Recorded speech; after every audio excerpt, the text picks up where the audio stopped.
to Sinews of War. Last time we were pressing hard against Poland, with Gaiden going around their eastern flank, sneakily taking 2 of their territories without a fight. We then got in a big fight though, when my plan to sneakily take Vienna from under their noses didn't go all that well, and we had a massive battle with reinforcements coming in from all directions, which added even more to the chaos. But we had Voss in command, and over time, mainly thanks to the enemy's disunity and their lack of focus, we were able to destroy parts of their army one by one until finally the battle ended up being a regular fight that we won in the end. And as a result of that victory, we were able to capture both Austria and Hungary, 2 massive territorial gains. Now let's continue.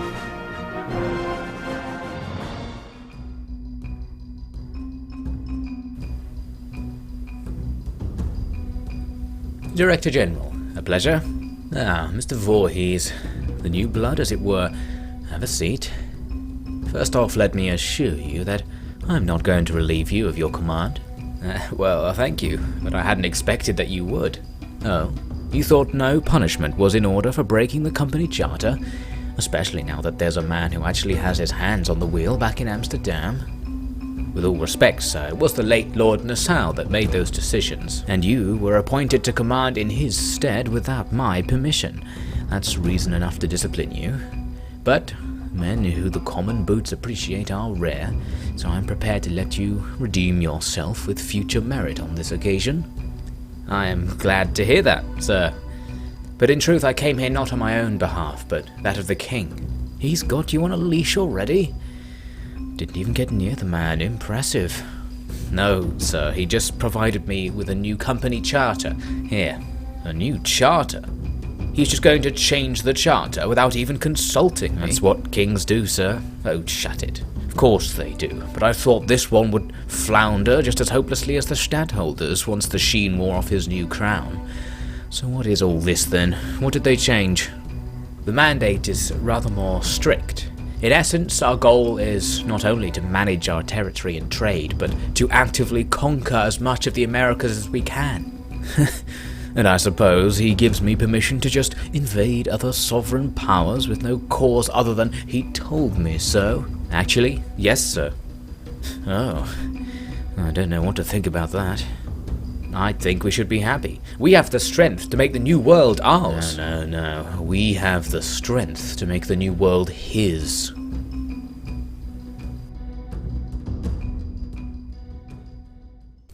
We begin this episode with a look at another end-turn sequence, with Prussia prancing about as always. I'm looking to see if they're making any attacks, and they actually seem to capture 1 territory from Poland, but more importantly is the Polish turn. We want to see if they're going to attack us. They're raiding all over the place there in America, and in the newly captured territory of Hungary they've got small armies raiding. Nice and annoying. And then on the topic of annoying, this happened. Russia suddenly declared a war on me. I didn't really see this coming because I just haven't had any interaction with Russia at all in this campaign. I don't even remember seeing any of their forces anywhere. So suddenly we're going to be at war with these folks, and really handily, all of my allies join me on my side. I've been really lucky with that in this campaign. I always get allies with me, so now Russia's basically at war with half of the world. We see a few of their forces stacking up there in Kiev, but nothing too special. They had no invasion planned for the first turn of that war, which was a nice mistake from them. Now in Mysore we've had a rebellion, but we can just completely overcome it with all the forces we have nearby, and we'll quickly start replenishing them as well.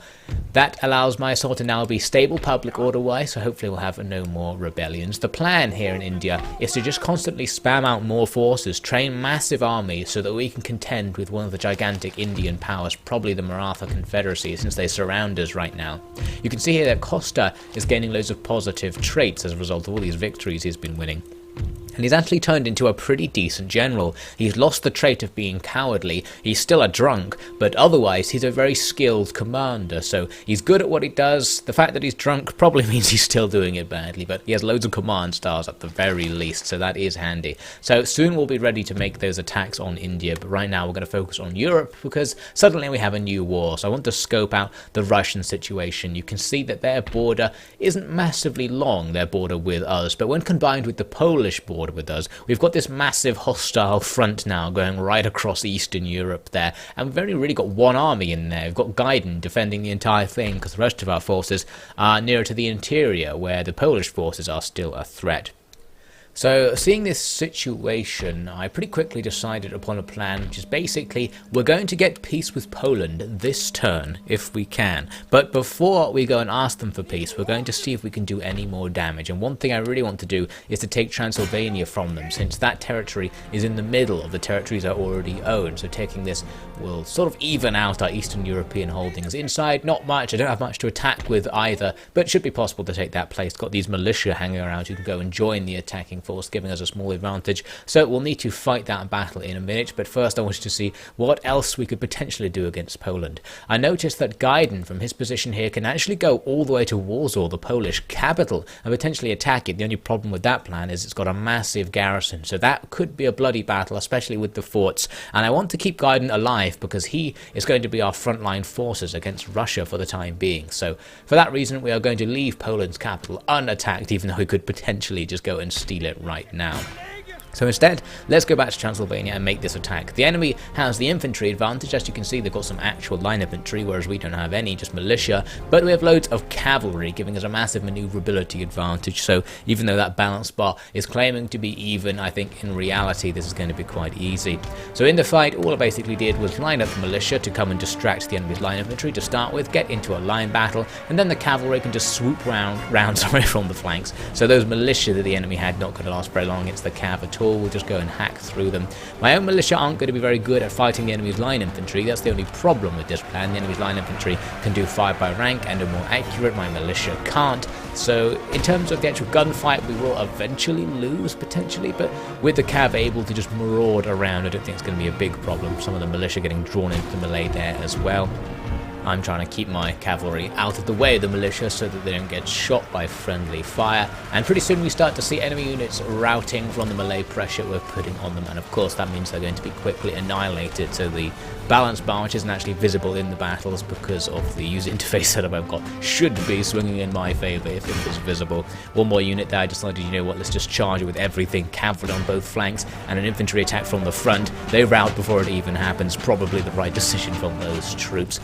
So there's a couple of enemy units left, and one of them, really annoyingly, was standing on one of those anti-cavalry defences, meaning I couldn't just charge it, so that slowed things down a lot, because now I actually had to set up the militia all around them and gradually shoot them using the militia's slow rate of fire and low accuracy. Took forever. There was one other unit off to the side that I could attack with the cav, so they weren't completely wasted, so I just need to focus fire on these line infantry, but as you can see, it's not really doing anything, it's taking its time. Luckily for me, they actually shattered when I attacked the other unit and defeated them, so they didn't want to be the last unit on the field. Bish bash bosh, the battle ends in a heroic victory, so stage 1 of Operation Hit Poland While They're Down is a success. A path to greatness does not run straight and true across the steppe. It winds through mountains and crags beneath seas, across deserts, and ultimately ascends to the gates of heaven itself. Some of you have said that this path should not be walked. You say, what if we slip from the mountain? What if we are scorched by the desert? What if the gates of heaven are sealed shut? These are the thoughts of a man that will never know greatness. Not because he is lacking in ability, but because he is lacking in courage.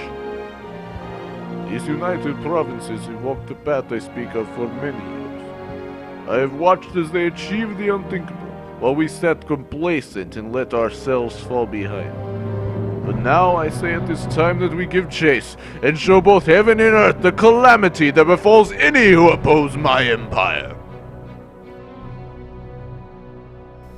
So nothing too challenging there, moderate losses and the enemy's territory completely taken. Easy peasy, we're going to repair it up and start upgrading some of the stuff around the place just to make it a bit more useful, but overall not too much of a special region.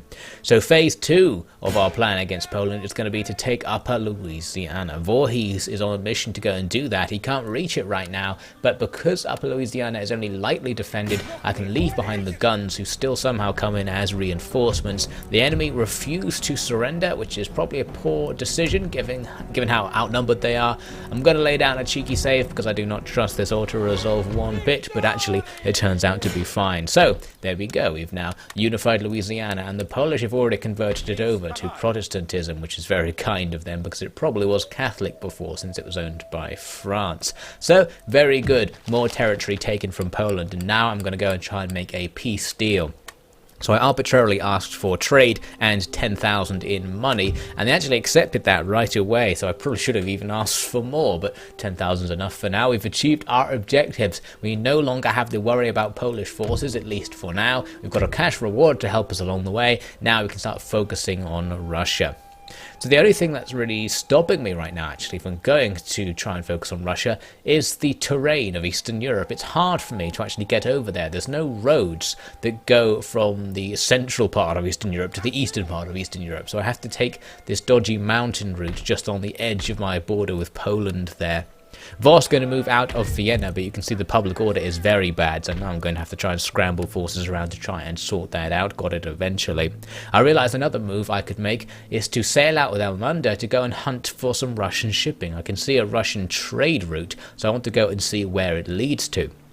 Looks like up in the Crimea they're going to have a dock, and indeed they do. The Barbary States are there, suggesting they've already taken out any Russian ships in the area, so I can just go in and blockade the port. Not going to bother raiding the trade, I'd rather just maximise the losses to Russia, since I don't really need to be taking money for myself at this stage.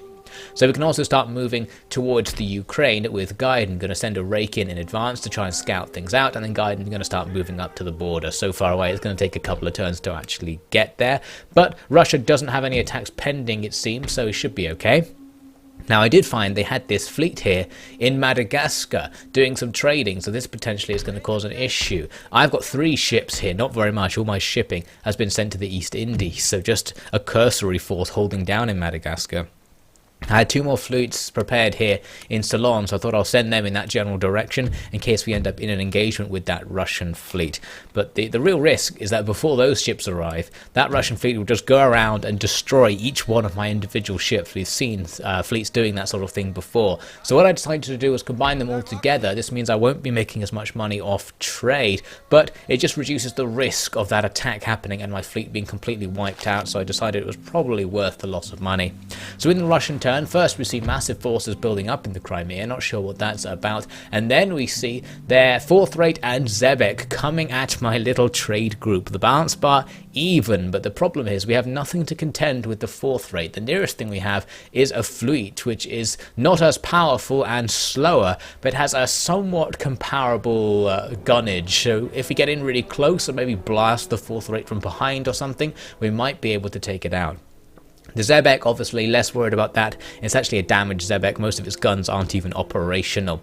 So I first started trying to come in a line here so we could fold off and get a broadside on that Zebek. Unfortunately for me, the Zebek's very fast, and it can actually just move fast enough that my broadside never actually targets the Zebek. It's just cutting in front of me, as you can see. So that's really annoying. Plus, by chasing it, I'm being led back closer towards where the 4th Rate is sitting, basically stationary, and it's blasting at me with all of its guns, getting that damage in with us only just starting to actually fire at things, so not going well so far. I decided to try and get in close with the majority of my guns on the fleet to see if we can do anything against that 4th Rate. You can see how agonizingly slow it is, though. I've had this problem with these ships before. They're quite powerful, but they turn very slowly and they move very slowly, which these large battleships don't do. So we eventually get a broadside onto the enemy. It does some damage, but of course we're sitting in their broadside, so they can do exactly the same thing back to me. And at this point I've already lost some guns, so the enemy now has a fairly significant gun advantage. My 2 smaller ships are going to try and come in to surround the 4th Rate, but the enemy's Zebek was doing the same thing on my fleet, coming in to fire at it from the front while the 4th Rate hits it at close range, so not good at all. My ship going down to wavering there, its hull already damaged. I tried to prepare another broadside, but they surrender. Unfortunately for me, that's the majority of my power in this battle gone, so I ordered the 2 other ships to just withdraw from the engagement, but one of them's already taking the other broadside from the 4th Rate, and it surrenders as well. The other ship routs as it tries to make its very slow escape, the wind preventing us from actually getting away there. So overall, a disgusting battle. I'm pretty sure I played into the enemy's hands exactly as they would have wanted it, but I am pretty much terrible when it comes to naval battles, so not too fussed about that performance. But anyway, the big downside is that the Russians do chase the ship that got away in the end, and they're going to hunt it down. They even added the ships they just captured to their fleet. So the Russians are only getting stronger, and we once again have lost all of our trade territory in Madagascar. The East India Company needs to step it up. What in the name of all hells is happening back in Europe? We are to be at war with Russia. For what purpose? What foolish insult did His Incredibly Royal Majesty make to those gilded peasants? And of course the West India Company carries on as ever, while yet again it is I who has to clear up the mistakes of Amsterdam. We are truly in an age when the foulest jokes become reality. So why not materialise some jokes of our own? Why don't we just stop sending anything back to Europe at all and keep all the profits for ourselves? Surely you must be joking, they cry. But it will be no laughing matter. With such wealth, what will stop us from making all India company property? We'll see what is more effective, a king or a businessman. So we make it to the beginning of the next turn. It's time to continue guidance campaign east. We can move right up to the border with Russia, and I'm going to use this rake to just have a look behind Kiev to see if they have any more forces. They've built up a large force there in the Crimea. Not sure what the plan with that is. There's no fleet to take it anywhere, and they're just defending the docks. So overall, a strange move. It seems to leave the area in Ukraine pretty empty of Russian forces. So I think, well, we might as well go and start besieging Kiev. There's a decent force inside, a force that might have a good time defending the fortifications they've got there, so I'm not going to rush into the attack. I'm going to start getting some more forces from nearby, pulling guys out of Eastern Europe to come and form at least perhaps a second stack to just make life easier on this assault. Now over in India, my new shipping is heading out to the East Indies rather than Madagascar, and I'm going to cancel the construction of new trade ships and start building fourth rates instead, powerful warships. We're going to go and destroy the Russians at Madagascar once we've built up a sufficient fleet, while on land the plan is still to try and destroy the Maratha, and to help us out with that I'm going to be recruiting units very rapidly. We can recruit 5 units at a time from Mysore, so basically I'm just going to build up 3 or 4 stacks of troops so that we can attack in all directions with loads of reserves and support to make sure we're successful. Now during a fairly uneventful end turn sequence, the Maratha interestingly asked for an alliance, and they're even willing to pay for it. I'm going to have to turn that down, which perhaps will be telling to them of what the reason behind my massive military build-up on their border is. Now in Amsterdam, I've decided to do a sneaky attack against the Russians. I'm gathering up all the forces led by the general who started the Royalist Revolution, Uwarte I think his name is, and he's going to pull the forces that revolted with him, plus some new forces including Voss's militia who he fought against, to go out by fleet to attack Russia on its northern border. This is basically going to be a supporting attack to help Gaiden out by getting the attention of the Russians up there on their northern border, and perhaps even just conquering territory if it's in fact Gaiden who faces the majority of their forces. So at first I had a lot of difficulty actually just sailing over there because I kept accidentally sending just one ship of the fleet out during my struggles with the controls. You can see the movement range stuff is messed up as well. For some reason in DarthMod the ship movement is a little bit glitchy and messes up the frame rate as well. But anyway, eventually I managed to get some ships over there, and we discover St Petersburg with a dock right next to it and no army inside. I think that is going to be very handy. So one of the most important cities in Europe culturally is about to get captured with absolutely no effort. So as we chug through the couple of frames per second we're getting on those boat movements, we can get over here and Uwarte can put his army right next to St Petersburg and just march straight into it. Only gets a couple of units as a garrison. I really thought they would just surrender, but they didn't, so now we're going to have to auto-resolve a quick assault. They do have fortifications enhancing their strength, but we're going to lay down the cheeky auto-save and do the auto-resolve, and it works out fine. So we storm in. St Petersburg captured. Very nice. Russia's second capital. Nice and easy. It's all damaged, so we're going to repair it up, and it's also not worth very much money, so even though we are able to tax it, I'm going to not tax it so that it can build up its economy a little bit. Now I decided to finally actually look at where we're supposed to be going, and you can see from our victory conditions that really the fact I've conquered Europe doesn't actually contribute to my victory. We need to basically conquer all of India because we need bits at the top and the bottom, and in the Americas we need to take more territory in South America, and we need to take New York, so we've sort of conquered the wrong bit of North America. So keeping those goals in mind, I'm now going to start planning to try and actually go towards our victory provinces. We are going to need to go to war with New Spain as part of that, so I'm going to build up some forces in the Americas to prepare for that move.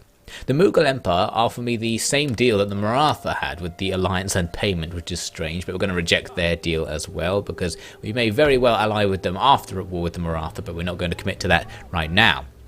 So it's time to continue our assault on Russia over land, with Voss now arriving from the Polish battlefront, getting near the front himself. And I spotted there's a Russian army actually coming down towards the Ukraine. And the risk here is that it can reach Gaiden in one turn. I don't know if it can, but it might be able to. So we may be able to, attack Kiev right now to stop them from reinforcing.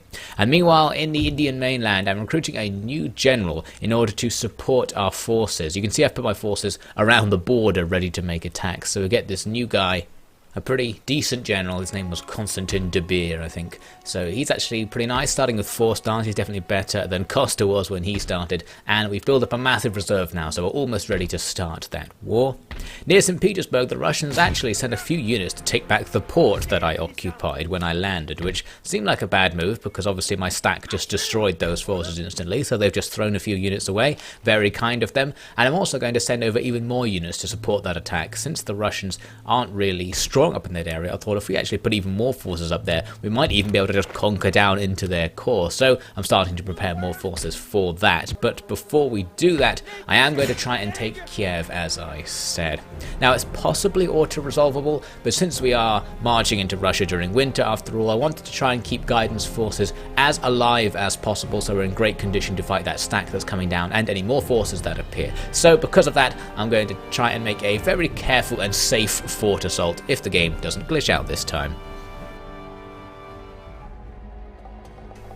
My king, the city of St Petersburg is not worthy of its namesake. It is like a mere painting of a city, a collection of fine buildings that might fool one into thinking they are in the centre of Amsterdam, but a mere street away in all directions begins the endless sea of drudgery that passes for civilization here. The people make little of their soil, and the chills make for little amusement away from the brothels. They call the Tsar Peter the Great, for supposedly he has brought much wealth and culture to his nation. But if the sights I have seen are wealth and culture by their standards, then they are 100 years or more behind even the third-rate powers of Europe.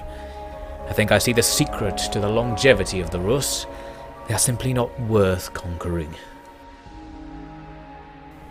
So to start with, I'm going to be adopting the standard fort assault tactics, just firing my cannons at the enemy's walls. They're firing back, of course, and they actually took out one of the trains on one of my guns, meaning that unit could be immobile. Very annoying. So they are going to be shooting us, but so inaccurately that I'm going to literally just ignore it. They do actually take out one of my guns in this process, but that's all fine. And my infantry and cavalry just going to sit at the back of the map, trying to use this ridge to protect myself from their artillery fire. It kind of works. We do take a handful of losses during the early phase, but anyway, we're now going to fast forward to like half an hour later in the battle, when finally we've opened up a couple of gaps in the wall, and one of the enemy units curiously decided to come out of that gap and stand outside the fort, so I decided to just hit it with all my cavalry just to do some early damage. So a lot of the cavalry actually pile through the gap to fight other parts of the unit which were behind the wall. You can see the enemy have formed a square quite wisely behind the wall to stop me from just busting in so easily. So those guys are now going to be in a deadly melee, and I didn't really want to continue this fight. I wanted to get the cavalry out because I'm not going to try and push the assault with the cav while my infantry is so far away. You can see I'm ordering them to leave, but unfortunately many of them are actually just pushing deeper into the fort, so I guess they're just ignoring their orders. So my infantry eventually arrived. These guys just practicing their dancing, getting those kneeling practices in, very important, but eventually they are going to try and climb up the wall. There we go, you see a few men starting to go and set up those ropes. So we're going to have different attacks on different parts of the fort. We've got 2 units on that corner, we've got 3 units coming on the rear side of the fort, on the opposite side from the main attack front. And the rest of the infantry are just going to come through those gaps that I've opened up in the wall. Now my cavalry, who eventually escaped that melee from earlier, came in to fight again because I saw some Farlock arms just guarding one of the entrances, so I thought you might as well just go and hack them to pieces. And then at the same time they brought a unit out of the fort once again to come and stand in the open. So just before my infantry arrived, to finally pass a little bit of the time, I used my cavalry once again to attack this unit from all sides. They're going to have a terrible time. You can see my main infantry now finally arriving at the fort in the background. That unit routs and is destroyed, and that's absolutely great. That's one few unit we're going to have to absolutely grind through to try and get into the fort. So now it's time to do that grind, basically order everyone to run inside. The enemy will just come straight into melee, no gunfights here. So now we have the deadly prospect of just fighting our way through the massive Russian regiments. Russian line infantry have extra troops in their regiments, making them better in melee because there's just so many of them to get through. You can see I've ordered all my men to just run towards the capture point and basically just kill everyone on the way, and some of my cav have pushed through and taken out an enemy mortar team, so that's handy as well. On the other approach, my cav are still grinding against those Farlock armed citizens, but they've started to push in line infantry now, so that battle's getting more deadly, and I'm trying to get the cav out to replace it with my own infantry who have finally arrived. The weird thing is my cavalry coming out seem to push all of my own infantry back out of the fort like that, so that's a bit strange. But anyway, eventually we're going to start another massive grind here. The enemy have a much stronger presence, so we're unlikely to break through in this sector, but the other one was going okay.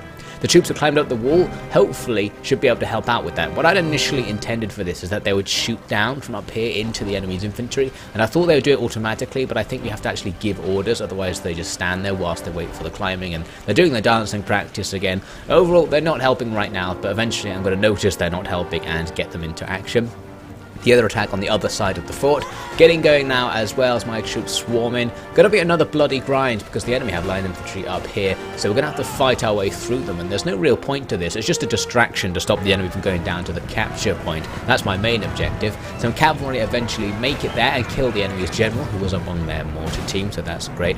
Now I spotted one of their guys making a very impassioned charge away from the fight. His comrades realise they've gone the wrong direction, but he doesn't. He just slams into this wall, and then he starts trash talking the wall by the looks of it. It's like, yeah, I'll shank your nan. So he didn't want to take no back talk from that wooden wall, but you know, he eventually realizes what he needs to do and starts charging in the correct direction. He finds my line now formed up in parade formation and is immediately stabbed. And I thought that was quite a nice analogy for how the AI performs overall. Gets distracted, runs into a wall, eventually finds out what it's supposed to be doing, and then dies. So meanwhile, there's some fighting on the steps as my men up on the wall are coming down to try and support this mosh over by the entrance. My cav getting in to attack from the other side as well. The mosh is going my favour, but we've taken huge losses doing it because in melee, losses are just enormous, especially in DarthMod. Also spotted this very strange creature which had formed up on the steps. I guess that's a pretty deadly way to fight. All stand inside each other so the enemy don't stand a chance of attacking you. Just present so many bayonets at them they can't get a shot in. Meanwhile, the capture point is being taken, so my infantry here just firing at the enemy on the wall, who are pretty much just ignoring us right now. They're firing at something, I have no idea what. Meanwhile, just down the wall, a massive melee is going on. It's handy they didn't get involved, because that's helping me out, starting to get numerical advantage here, but massive casualties. You can see the ground is covered in my bodies here. Really, this fort battle didn't go as I'd originally intended. We ideally want to try and capture the fort without having to fight so many of the enemy infantry units, especially in melee, but I basically ended up fighting all but one of them in order to secure the space I needed to capture the fort. So we're going to have pretty high casualty count, and as you can see there, over 1,000 casualties. The enemy taking far more, of course, but proportionally we've lost a decent amount of our army, so we're probably going to want to wait around after this before we do any more campaigning into Russia. But the good news, of course, is that Kiev is now taken. That's the Ukraine, a very valuable province taken, and a pretty good performance from all of the individual units in that battle as well, as we can see here, getting loads of kills, especially with the cavalry. So that's a good start to the war with Russia, but they've yet to mobilize their true strength. King Wilhelm's alterations to the Dutch company charters made it clear what his ambitions for those organizations were: to become private military arms of the empire, able to take risks that could not be politically justified with an army raised directly by the state. Lofty goals of conquest gave new life, especially to the West India Company, who had grown used to the quiet of trade management, leaving their still formidable forces to stagnate. The question for both companies was what would happen when they achieved their objectives. They were paranoid that the government would dissolve the companies in order to annex the colonies into their own holdings. Only the military power and isolation of the companies made this less than inevitable.